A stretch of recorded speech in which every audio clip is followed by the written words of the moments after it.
Hi, Gary. Thanks so much for joining me on Heart to Help interviews. How are you? I'm doing well, thank you. Thanks for having me. You are so welcome. Well, it's my privilege, actually. So, before we get started, let's just find out who you are, where you are, and how long you've actually been on the force. Sure. Well, I am in Pullman, Washington. We are located on the extreme east end of Washington, right on the border of Idaho, hour and a half south of Spokane. I've been the chief here for 11 years. Prior to that, I worked for 33 years in Southern California in the Los Angeles County area. So I have about 43 and a half years in law enforcement right now. Oh, that's wonderful. Have you worked with a lot of the DV end of it? Like, were you on a dedicated team, or they didn't have one, or? So when I worked in California, I worked for an agency that had about 40 some police officers. So we weren't large enough really to have a dedicated team. But when I was a detective there, I worked crimes against persons, which included domestic violence. So I did work regularly and very intimately with domestic violence cases. Have you seen an increase or anything like that, or have the You laws know, and whatnot helped keep it pretty even keeled? there were, so I've been in law enforcement since the mid 70s basically, and in the mid to late 80s we saw in California some changes to the domestic violence laws, which increased reporting because the way there were mandated reporting and mandated arrests and those types of things. So statistically looking at it, cases went up, but I don't think that they were actually going up. Obviously it had been occurring well before those laws changed. So sometimes it's difficult to tell by looking at the numbers whether there's an increase or not. Um, so I've noticed that there hasn't been any significant, I would say, decrease over time. Right. It's been fairly consistent, and it continues to be an issue. What do you think? One of the chiefs that I interviewed actually has written a Senate bill that he's trying to get passed for starting education in K through 12 on domestic violence. What is abuse? What is a good relationship? And to try to kind of thwart uh, becoming an abuser in the future. Do you think that will help? When I was preparing to talk with you this morning, I was putting some thought into what types of things where there's gaps and where I think we need to do more. And that's really the one thing I came up with. I mean, it's perfect. It was providing that early education about relationships and what a healthy relationship looks like, um, uh, and some expectations, societal expectations, and what's acceptable and what isn't acceptable. So I think he's right on that. I think that's the perfect way to go right now. I think that's really where a big gap is. Yeah, that would be great. I would love to see that get passed, and then just go from state to state. I don't know if they can just do like a blanket bill, across the nation, or it has to be state by state run. So that might be something you could look into, or you might know folks who would be interested in jumping on that. That would be Yeah, awesome. definitely. Yeah. Very good. So, with all of your DV work, just in on the police force, I'm sure you've had some interest, maybe offsite or in your private life. Do you have a special DV shelter or someplace near you?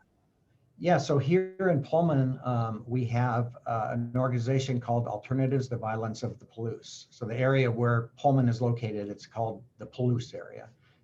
And they are a domestic violence advocacy and shelter. And I'm on the board actually for ATVP. Uh, and I've been on the board for about 4 or 5 years now. Nice. And they provide, in fact, I jotted down some numbers about the types of services we have. But so looking back at the last annual report we had, um, they have a hotline. They handled over 3,000 hotline calls in last year. They provided over 4,000 in-person advocacy sessions with clients. And they also have support group sessions for survivors of domestic violence and sexual assault. They also operate a shelter, and they provided 2,639 bed nights, so per Nice. person per night, for survivors and their children. Wow. And they also do presentation to different groups, including our local public schools. And so they are allowed to go in and make some presentations. They can set up booths on campus and talk to students. So that fits right in line with trying to address this early education. Sure. Oh my goodness, that all sounds so wonderful. And it's a shame, that we have to have these types of services available. But what I was thinking as you were talking is that I probably would never have gone to a shelter. Just the name itself is shelter. I have misconceptions probably of how they are. A couple of years ago, I was invited to a shelter, a women's shelter, and I did go. It was in Atlanta, and I did stay overnight, so I got some firsthand experience of what an actual, like, a homeless shelter would be. But I've never stayed at a woman's shelter for abuse situations. I think for me, I probably would have felt some stigma attached to that, or shame, embarrassment, or, oh God, I've failed so in this relationship or marriage, so now I have to go to some government institution building, and be in bars. So I have these like horrible ideas of what a shelter is and what they provide. So I've learned a lot along the way. Can you share, I think people are very broken probably when they come to a shelter such as yours. And then what is it that people can learn and gain, and when they leave, how have they changed? Sure. Well, I mean, I think the first thing I'd say is that when someone contacts a resource of domestic violence shelter or support, that they're not going to be forced to do anything they don't want to do. So if someone doesn't want to go to a shelter, they don't have to go to a shelter. It's really a matter of providing resources and options for people. And so it really helps them find out what resources are available and kind of walks them through their different options. At the end of it, if they say, you know what, I don't want to do anything right now, that's completely their option. No one's going to be forced to do anything.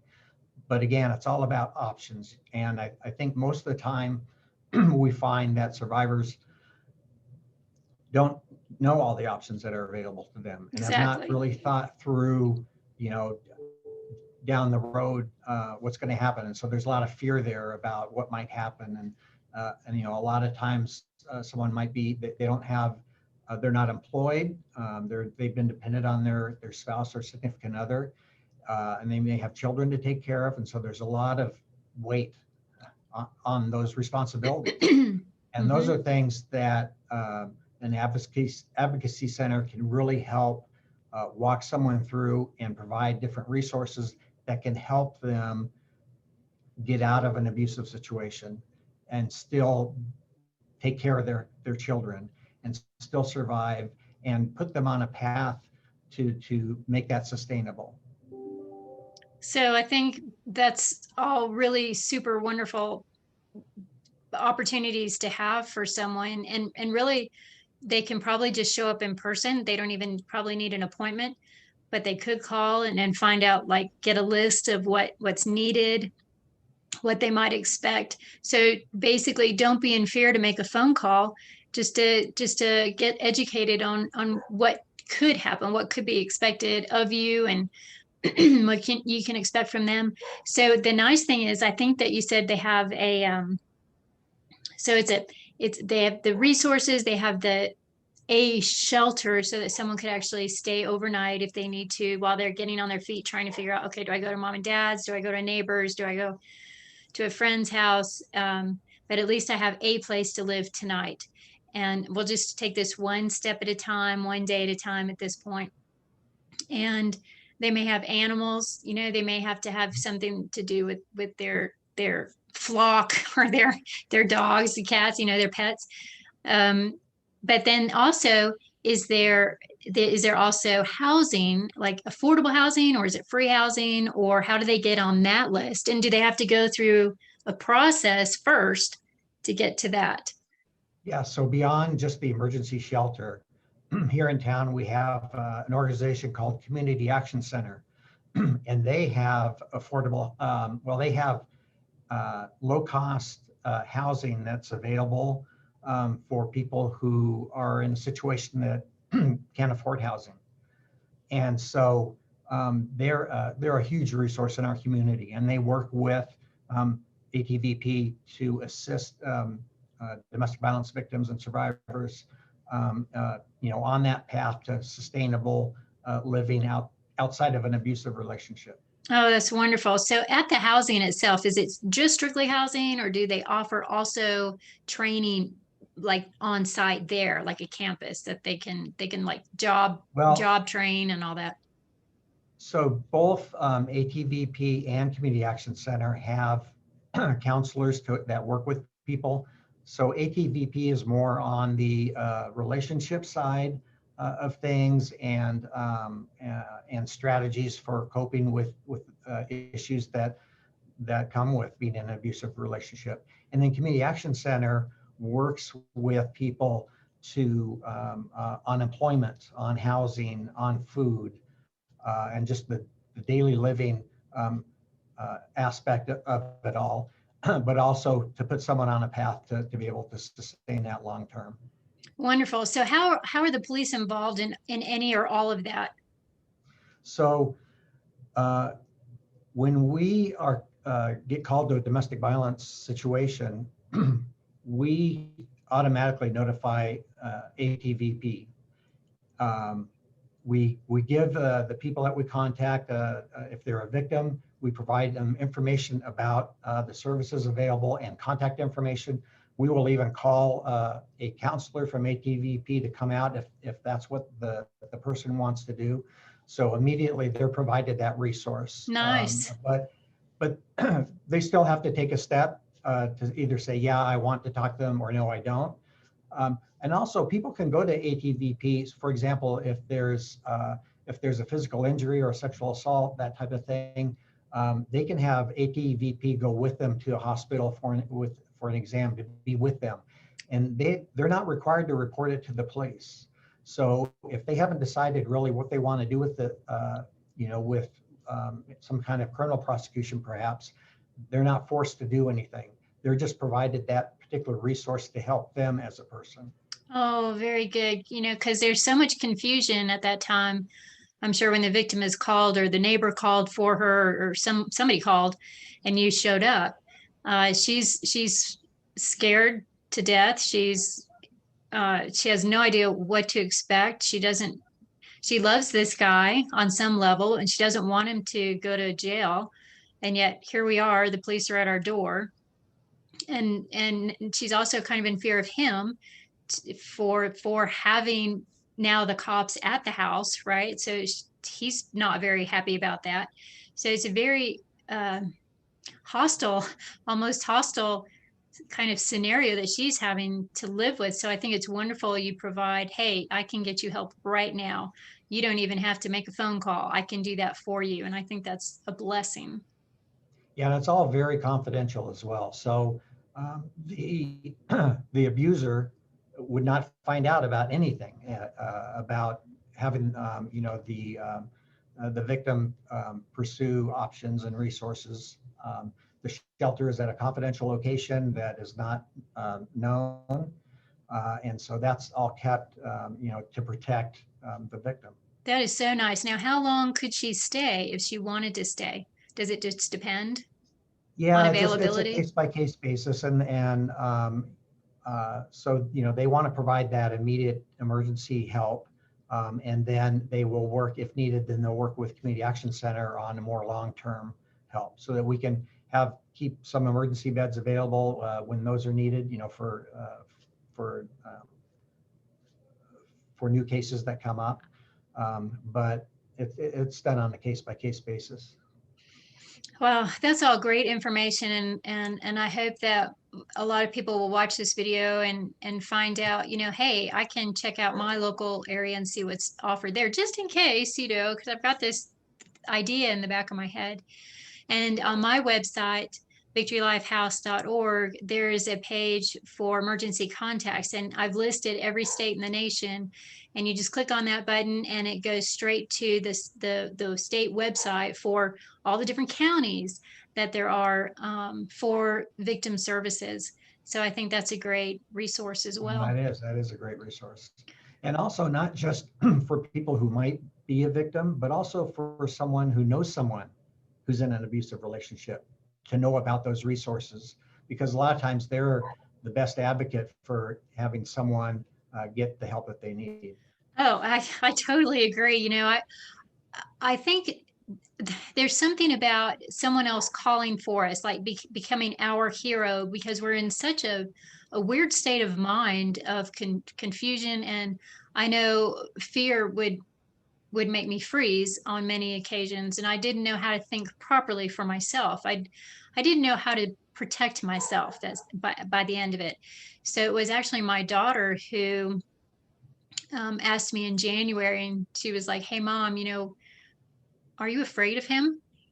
And I really, just that one simple question made me, I had to be honest. I could either lie to my daughter or lie to myself or tell the truth. And I really had to make a decision, because I hadn't wanted to face it at that point. He'd walk in and I'd just start shaking, and I would hide that. I'd hide my hands from him so he wouldn't know. But he knew. He knew I was afraid of him. He worked that. So it was really an outside resource, my daughter, who started being my confidant and my confidant, and kind of allowed me to say, yeah, I don't want to be here anymore. I don't know where else to go. I have no car. I have no job. I have no place to live. And I have real no money because he controls everything. So how do I leave? How do I get out of here? Where do I go? What do I do? And she was able to help me. She and her husband came and kind of rescued me with a moving truck while he was at work. And probably the scariest day of my life, thinking that he might show up at any moment and what would happen. So it never occurred to me, like I said earlier, to call the police, because I was never hit or thrown down the stairs or anything. But I think had he shown up, I think I would have been just scared enough to call you and said, please just come intercede just in case. I don't know if you guys are allowed to do that. Oh yeah, we get calls like that all the time. Oh, good. Yeah. Okay. Well, that's awesome. I think this has been a wonderful interview, and I thank you so much for your time, Gary. Is there anything else that you want to let victims know quickly? Well, I would just say, I know different law enforcement agencies handle things differently, but I think there's been so much improvement in the training that we provide police officers nowadays with regard to domestic violence and working with victims and understanding the whole psychological aspect of being a victim, and that's feeling powerless and being afraid, but still not leaving. It's that's just it's very difficult. There's a lot of psychological things going on, and so I think law enforcement now has a lot better understanding of that, and I think that's really helpful for victims to know that if they do call the police are going to be understanding, and they're gonna work with them to help them in the way that they want to be helped, and provide options for them. Wonderful. Oh, thank you so much, Gary. I'm going to let you go, but hang on just a minute and I'll be right back with you. All right, thanks. You're welcome.